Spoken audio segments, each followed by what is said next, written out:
इनके साथ ही हाँ। तो जैसे इंदौर जैसे शहर को छोड़ना, फिर उसके बाद यहाँ पे आके सेटल होना और फिर नया बिजनेस का आइडिया के साथ समाज के बीच में उभरना, ये कैसे संभव हुआ? इंदौर तो अच्छा शहर था और वहाँ पे परिवार का सपोर्ट रहा। अच्छा। हाँ, मम्मी पापा जैसे थे तो पापा का ज़्यादा ये था कि बाहर निकलो, जाके देखो अपना। नमस्कार, मेरा नाम अमन है। आज हम प्रतापगढ़, चर्चित जिले प्रतापगढ़ में मौजूद है। प्रतापगढ़ के लाल ने कमाल करके दिखाया, न केवल पूरे उत्तर प्रदेश में बल्कि पूरे भारत में एक अलग पहचान बनाने के लिए जो जाना जाता है प्रतापगढ़, आज एक और कमाल करके दिखाया हमारे प्रतापगढ़ के लाल ने। हम आपको बता दें, जहां पूरा देश जो है यूरिया की गर्त में घुसता हुआ चला जा रहा है, जो डाई और यूरिया ने पूरे हमारे किसानों के जो गृहस्थ जीवन है उसमें प्रवेश कर चुकी है। तो एक तरह से यूं कहें कि जैविक खाद, जो कि केचुआ जैविक खाद के नाम से जानी जाती है, हम आपको बता दें श्वेता वर्मी कंपोस्ट में हम खड़े हैं। ये पड़ता है प्रतापगढ़ का ढिंगवस पड़ता है, वहीं ढिंगवस में हम खड़े हैं, ढिंगवस के बीरबल में हम खड़े हैं। यही आपको बता दें, ये श्वेता वर्मी कंपोस्ट है, जहां पे भैया ने साफ तौर पे शुद्ध तरीके से बिना केमिकल युक्त खाद बनाई है। ऐसे में किसानों को चाहिए कि भैया की खाद को ज्यादा से ज्यादा जो है इनके खाद को उपयोग में लाएं, और ऐसे इसे बता रहे, भैया का बताना है कि इससे फसल भी 2 गुना रफ्तार से जो है पैदावार होती है। और लोगों का कोई जैसे बीमार, यूरिया खाते हैं तो यूरिया जो है खेत में डालते हैं, तो यूरिया खेत के साथ साथ हमारी थाली में भी यूरिया आती है, और उसे हम खाते हैं तो हमारे जो शरीर में तरह तरह की नई बीमारियां जन्म लेती हैं, और उससे बीमारी ग्रस्त होकर जो हमको जीना होता है 80 साल, वो हम 60 साल में हमारा राम नाम सत्य हो जाता है। तो ये केवल यूरिया की देन है, और यूरिया की देन है, और यूरिया की बदौलत ही जो आज का जो समाज है पूरी तरह से ग्रसित और दूषित होता हुआ चला जा रहा है। तो हम यहाँ के जो श्वेता वर्मी कंपोस्ट के जो मुख्य संचालक हैं उनसे जुड़ेंगे, और अजय जी हमारे साथ मौजूद हैं, ये बहुत अच्छी जानकारी देंगी, ये कैसे इनकी जर्नी रही इस पूरे कार्य को लेकर, जो पूरा खाद बना रहे हैं, पूरा जो देसी तरीके की खाद है वो तैयार कर रहे हैं, लोगों के लिए मिसाल बने। हम इनसे जुड़ेंगे, बाद गांव आकर ऐसी सारी तकनीकी तरीके से खेती करना और उसके बाद से जैविक खादें तैयार करना, ये वाकई ये काबिले तारीफ होती है, बहुत बड़ी बात होती है। तो सबसे पहले आपका हमारे इस चैनल धर्मपथ 9 पर बहुत बहुत स्वागत है। हाँ, मेरा नाम अजय तिवारी है जी। मैं यहाँ पूरे बीरबल जी ढिंगवस का निवासी हूँ जी, और मैं पहले इंदौर शहर में रहता था जी। अब मैं यहाँ पर, मेरे पापा वहाँ रिटायर हुए जी, यहाँ गांव आए। हाँ। तो फिर उनके साथ रहने के लिए मैं भी गांव में आया। अब यहाँ पर मैंने देखा कि जैसे किसान अपने खेतों में यूरिया और डाई डाल रहे हैं। बिल्कुल, बिल्कुल। और यूरिया डाई से और पोटास, ये सब चीज़ों से क्या हो रहा है कि धीरे धीरे जो है क्या हो रहा है, हमारी ज़मीन की उर्वरक तत्व खत्म हो रहे हैं, उर्वरक क्षमता खत्म हो जा रही है धीरे धीरे, और उसमें जो जीवन तत्व है, जैसे जो बैक्टीरिया का काम है, वो धीरे धीरे ख़त्म हो जा रहा है। केवल यही यूरिया डाई पोटास डाल के जो है किसान फसल तो ले लेते हैं, पर उनकी ज़मीन की उर्वरता, फर्टिलिटी एकदम खत्म होती चली जा रही है। कहने का मतलब उर्वरक क्षमता जो किसानों की ज़मीन है पूरी तरह से उर्वरक क्षमता को खत्म कर दे रहे हैं, नष्ट कर दे रहे हैं, साथ में उनके निजी जीवन पर भी प्रभाव पड़ रहा है। और साथ में उनके मतलब यही चीज़ जब यूरिया डाई पोटास से खाते हैं तो उनके निजी जीवन में भी फ़र्क पड़ता ही है। जैसे कि देखिए कितने बीमार होते हैं आजकल, कैंसर हो रहा है, डायबिटीज़ हो रहा है, शुगर हो रहा है, बीपी है, ये सब थायराइड है, ये सारी बीमारियां जो है यही जो हम केमिकल वाला खाना खा रहे हैं इसी कारण हो रही है। केमिकल जो है हमारे शरीर में बहुत ज़्यादा इफ़ेक्ट डालता है। और जैसे देखिए अब पुराने समय देखिए, पुराने समय भी लोग रहते थे पर बीमारियां इतनी नहीं थी, और आजकल क्योंकि केमिकल का इस्तेमाल नहीं करते, केमिकल का इस्तेमाल। और आज भी हम देख सकते हैं कि हमारे जो बुजुर्ग लोग हैं और जो उनकी जीवन शैली अलग तरह से रहती है, क्योंकि उनका शरीर जो है पहले, अब तो वो भी यूरिया डाई पोटास से उत्पादित अनाज ही खा रहे हैं, पर उन्होंने पुराना खाया हुआ है, पुराना जो है शुद्ध चीज़ें खाई हुई है, जैविक चीज़ें। पहले गोबर डाला जाता था खेतों में। और हमारा जो एक फ्रेंड था इंदौर में, वो प्रोफेसर है, तो वो जो है वो एक सरकारी कोई संस्था थी साकेत नाम से, वो उसके अंतर्गत जाता था, किसानों को समझाता था जैविक तत्वों के बारे में वो समझाता था। तो उससे हमने सोचा कि कुछ हमको भी जैविक के क्षेत्र में कुछ करना चाहिए। बिल्कुल, क्योंकि क्या है कि इंसान पैसा कमाना तो बहुत आसान है आजकल। कोई भी दुकान खोल लो आप, थोड़े दिन बाद अच्छी लोकेशन अगर हुई तो धीरे धीरे आपको उसमें ग्रो कर जाएगा और पैसा मिलना शुरू हो जाएगा। पर हमारा उद्देश्य पैसा कमाना नहीं था, हमारा उद्देश्य समाज को एक नई दिशा देना था। बिल्कुल। तो इसीलिए हमने ये एक नए तरह के बिजनेस की शुरुआत की। तो जैसे देखा जाए, मैं देख रहा हूँ कि पूरा जैसे इसमें आपका जो ये श्वेता वर्मिंग कंपोस्ट है, इसमें पूरी लागत कैसे आई और इसको कैसे मतलब सेटअप किया आपने, मतलब पूरी लागत कितनी लगी थी? जो दर्शक हैं जो भी स्टार्टअप करना चाहें जैसे, तो क्या ये स्टार्टअप उनके लिए सही रहेगा? इसमें देखिए लागत जो है, लगभग मेरी लागत तो 5 लाख के करीब आई थी। जी। मैंने 40 बेड से शुरू किया था। बेड कैसे बोलते हैं? जैसे ये बनाया हुआ है आपने बेड, वो सामने जो दिख रहा है वही बेड है?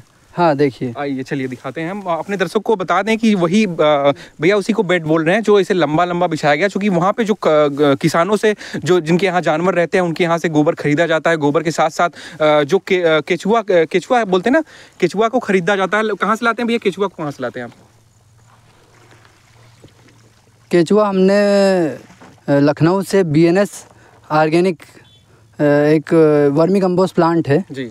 जैसे केचुआ वर्मी कंपोस्ट प्लांट से ही मिलता है। अच्छा। जैसे हम अभी वर्मी कंपोस्ट प्लांट बना रहे हैं, क्योंकि हमारा अभी स्टार्टिंग है। हाँ। जब हमारे पास भी केचुआ एक्सेस मात्रा में हो जाएगा तो हमारे पास से भी लोग क्या केचुआ यहाँ भी जैसे बढ़ते रहते हैं, तो क्या केचुआ आप उनको रख के और उनको भी सेल कर सकते हैं? आप भी कर सकते हैं ऐसा? हाँ, केचुआ जो है हम भी सेल कर सकते हैं। मतलब केचुआ जैसे क्या होता है कि जब एक बेड में केचुआ डाला जाता है तो जितना केचुआ, जैसे एक बेड जो होता है वो 3.5 फीट चौड़ा और 30 फीट लंबा होता है। तो उसके अंदर जो है, और उसकी 1.25 फीट हाइट होती है, तो उसके अंदर जो है 30 किलो केचुआ पड़ता है।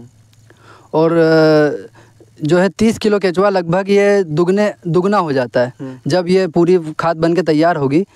इस खाद को बनने में 90 दिन का समय लगता है। 90 दिन पूरे लगते हैं हाँ, खाद को प्रोसेस तैयार हो। मतलब एकदम एग्जैक्ट 90 दिन नहीं कह सकते। किसी की जैसे केचुआ अगर आपने कुछ ज़्यादा डाला है तो हो सकता है वो 80 दिन में भी बन जाए, और या फिर केचुआ कम डाला है तो हो सकता है 100 दिन में भी हो सकता है। तो मेन मुख्य भूमिका होती है आप गोबर के जरिए होती है। हाँ। तो गोबर कैसे लाते हैं? गोबर जो है हम गौशाला से लाते हैं, या फिर हमारा गांव क्षेत्र है तो गांव के आसपास जो भी पशु पालता है तो उससे हम गोबर लेके आते हैं, और कोशिश करते हैं कि जो गाय पाले गाय से ही हम गोबर लेके जाता है। देसी गाय गाय मतलब कोई सी भी हो सकती है, पर प्रयास रहता है कि गाय से ले जाए, भैंस वाला गोबर यूज ना किया जाए। ऐसा क्यों? ऐसा इसलिए, खाद तो उससे भी बन सकती है, गाय से भी और भैंस से भी, गोबर से ही बन सकती है, पर हम चाहते हैं कि गौ को सपोर्ट किया जाए, क्योंकि हम हिंदू हैं और हम चाहते हैं कि गौ रक्षा हो। इसीलिए सोचते हैं कि अगर गाय का गोबर बिकेगा तो इसी बहाने कुछ लोग गाय को लोग सड़क पे नहीं छोड़ेंगे और वो गाय को रखेंगे। अच्छी बात की आपने।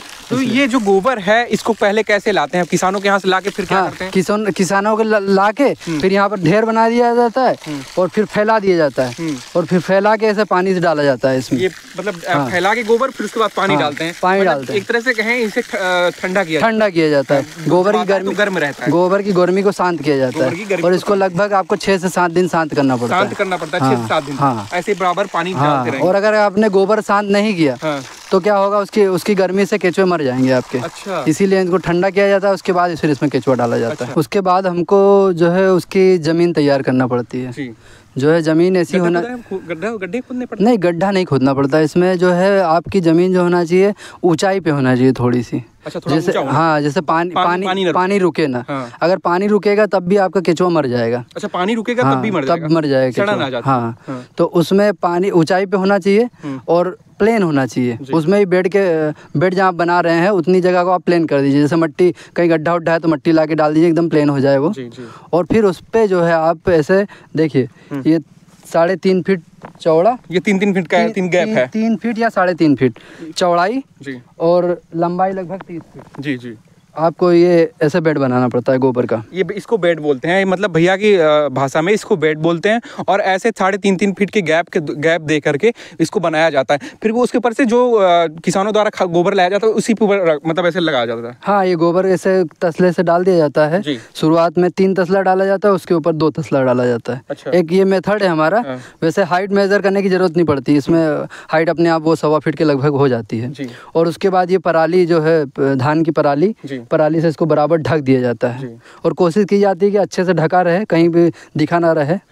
अभी तो पानी के कारण हल्का हल्का दिख रहा है, नहीं तो इसको पूरा ढक दिया जाता है। जैसे कि क्या है, अगर ढका रहता है तो उसमें खाद केचुआ बनाने में आसानी होती है, क्योंकि उनको अंधेरा पसंद है। ये बताइए, जैसे कि अभी आप इसको ढक दिए, गोबर उसके ऊपर से रख दिए, फिर क्या उसके बाद केचुआ ला के डालते हैं या फिर उसके पहले डाल देते हैं, फिर उसके बाद फिर से ऊपर से गोबर? ये जो है ढाकना वाली प्रोसेस सबसे लास्ट प्रोसेस है। पहले गोबर आपने लाके बेड में बिछा दिया, उसके बाद नाली बनाते हैं और नाली बना के फिर उसमें केचुआ इसी बीच में नाली हाँ, इसी बीच में नाली बना देते हैं थोड़ी सी, और उसमें फिर जैसे 30 फीट अगर लंबाई रहे तो 30 किलो केचुआ डालेंगे। अगर 10 फीट का बेड बना रहे हैं, 3 बाय 10 का फीट बना रहे हैं, तो फिर आपको जो है 10 किलो केचुआ। जितनी आप इसमें लंबाई लेंगे उतना ज़्यादा आपको केचुआ डालना पड़ेगा। मतलब ये भैया का कहने का मतलब, ये जो बीच में आपको बेड बने हुए हैं, बेड के बीच में से ऐसे नाली बनी हुई है, नाली के बीच में जो है केचुए डाले जाते हैं। वो दो केचुए जो होते हैं वो खाद को और तरीके से खाते हैं, फिर उसके बाद डाइजेस्ट करते हैं, तब उसको इसको जो है केचुआ जो है पूरा इसको गोबर खाएगा फिर। अच्छा। और पूरा खाएगा, और जो उसका एक्सक्रीटा करेगा वही जो एक्सक्रीटा है वही गोबर है जी। वही गोबर नहीं, वही खाद है, वही जैविक खाद है, उसको वर्मी कंपोस्ट बोलते हैं। तो पूर्णतः जब ये खा लेता है इसको, तो फिर इसका उतार करते हैं। ये कितने दिन तक का प्रोसेस रहता है? अब जैसे कुछ लोग क्या करते हैं कि मतलब 30 दिन पे उतार कर लेते हैं, तो जो ऊपर की लेयर में बनी रहती है खाद उसको निकाल लिया जाता है, और फिर 30 दिन पे कर लेते हैं, फिर लास्ट ऐसे 3 बार करते हैं। और हम क्या करते हैं, इसको पूरा जब खाद बन जाती है तो पूरी खाद जब एक बार में बन जाती है, तो उसके बाद लास्ट में 60, 70, 90 दिन, जितने दिन में भी तैयार हो जाएगी, उसको खोद के देखते रहते हैं, उसके बाद हम इसका उतार कर लेते हैं। तो ये बताइए, जैसे 1 किलो केचुए का दाम कितना होगा मार्केट में अभी? 1 किलो केचुए का दाम देखिए हर यूनिट पे अलग अलग होता है। जब केचुआ एक्सेस मात्रा में होता है तो वो कुछ दाम सस्ता कर देते हैं, और जब केचुआ की शॉर्टेज होती है तो दाम ज़्यादा होता है। तो 300 रुपये किलो से लेकर ये 150 रुपये किलो तक बिकता है केचुआ। फिर उसके बाद आप यहाँ पे एक किलो केचुआ में जरूरी पूरा केचुआ नहीं आता है, उसके अंदर मतलब खाद भी दी जाती है। मतलब उसमें आपका कहते हैं कि 1000 केचुआ रहता है करीबन, मतलब छोटा बड़ा मिला के 1 किलो में 1000 लगभग 1000 रहता है। हर ये देखिए कद्दू की साइज देखिए, बिना किसी खाद के, बिना किसी केमिकल के इतना बड़ा ये कद्दू है। और भैया बता रहे हैं कि यहाँ पे जितनी सारी सब्जियां लगी, कितनी प्रकार की सब्जियां लगाए हैं आप यहाँ पे? यहाँ पर हमने कद्दू लगाया है जी, लौकी लगाई है जी, करेला लगाया है जी, बोड़ा लगाया है जी, और गिलकी जिसको नेनुआ बोलते हैं, इंदौर में हम लोग गिलकी बोलते थे, यहाँ पर उसको नेनुआ बोला जाता है। गिलकी का उत्पादन है। भोरवा कपड़ा भी लगा हुआ है जी, और जिससे पेठा बनता है जी। मतलब सारी चीजें आप मार्केट में सप्लाई भी करते हैं? और भिंडी भी है, मार्केट में सप्लाई भी करते हैं? हाँ, मार्केट में सप्लाई किया जाता है इसको। और जैविक जो इन तरह की सब्जियां होती हैं, इनकी डिमांड भी ज़्यादा रहती है और ज़्यादा कीमती भी रहती हैं। ये सब्जियां जो है आपको भी हम एक कद्दू अभी देंगे, आप उसको खा के देखिएगा, उसकी क्वालिटी फिर बताइएगा, क्योंकि हम तो जिनको दिए हैं उन्होंने सबने बताया है कि ये बेस्ट क्वालिटी की सब्जी है, बहुत अच्छा लग रहा है सबका। और यहाँ पे मकाई भी है, मतलब कई तरह की सब्जियां, और ये शुद्ध जैविक सब्जियां हैं जो है, और इसमें मैं कोई भी दवाई का यूज भी नहीं करता हूँ। मतलब कोई छिड़काव? हाँ, कोई दवाई का छिड़काव नहीं, कोई केमिकल नहीं, केवल पूर्णतः जैविक सब्जियां हैं ये। मतलब किसी भी तरह के कोई मिलावट नहीं है। और एक वर्मी वाश भी तैयार किया जाता है, और जैसे वो भी कीड़े मारने के लिए कीटनाशक की तरह उपयोग किया जाता है। मतलब भैया ये सब तो हो गया, लेकिन जो जिससे खाद बनती है, जैसे केचुआ को बताया आपने, तो केचुआ को जो हमारे दर्शक हैं वो ये भी देखना चाहते हैं केचुआ होता कैसे है, तो केचुआ भी उन्हें दिखा दीजिए। हाँ। सीधे तौर पे जो केचुआ खरीद के लाते हैं, बहुत दूर से लाते हैं, इसी तरीके यही पूरा खाद तैयार करता है, जो जैविक खाद है पूरी तरह से यही तैयार करता है केचुआ, और इसी को भैया दिखा रहे हैं। भैया यही है केचुआ पूरा? हाँ, यही जो है एस्टीनिया फटीटा नाम का केचुआ है जी।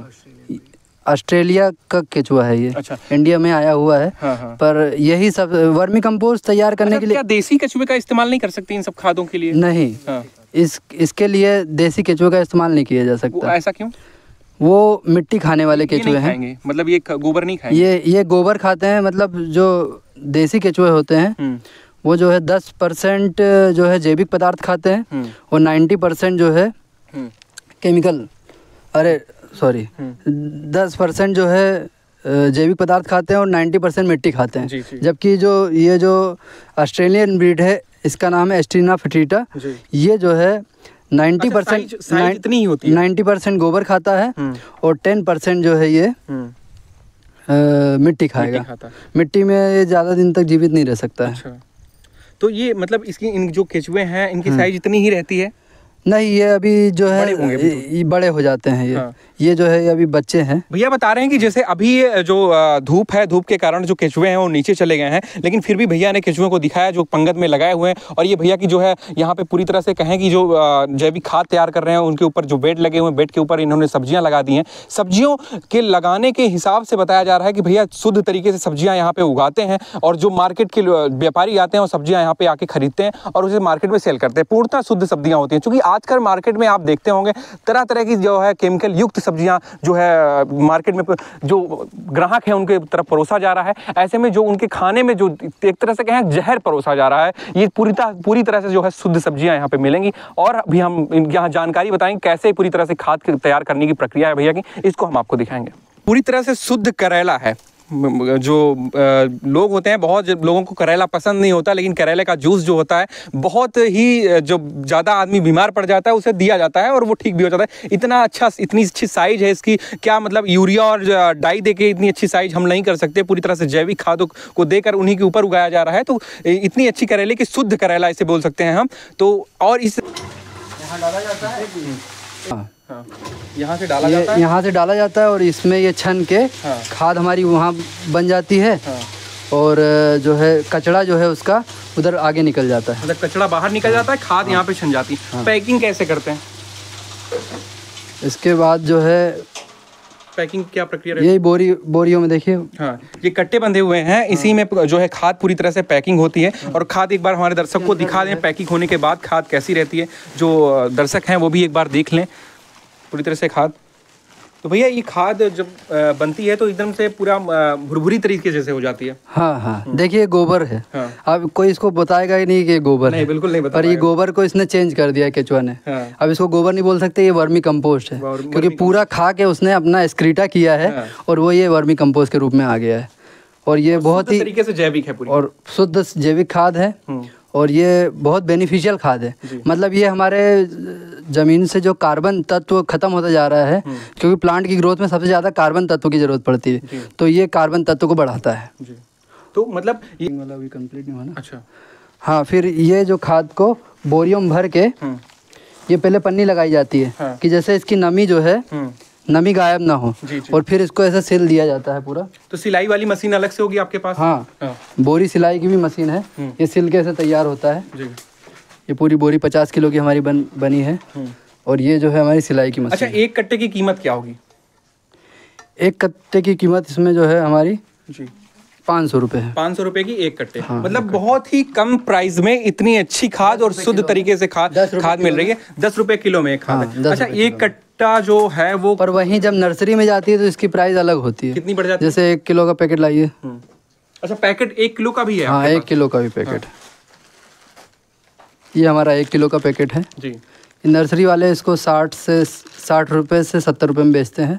और पर ये हम यहाँ से ये 20 रुपए में जाता है। अच्छा, 20 रुपए किलो? हाँ, 20 रुपए किलो में जाएगा ये। और ये कितने किलो का पैकेट है?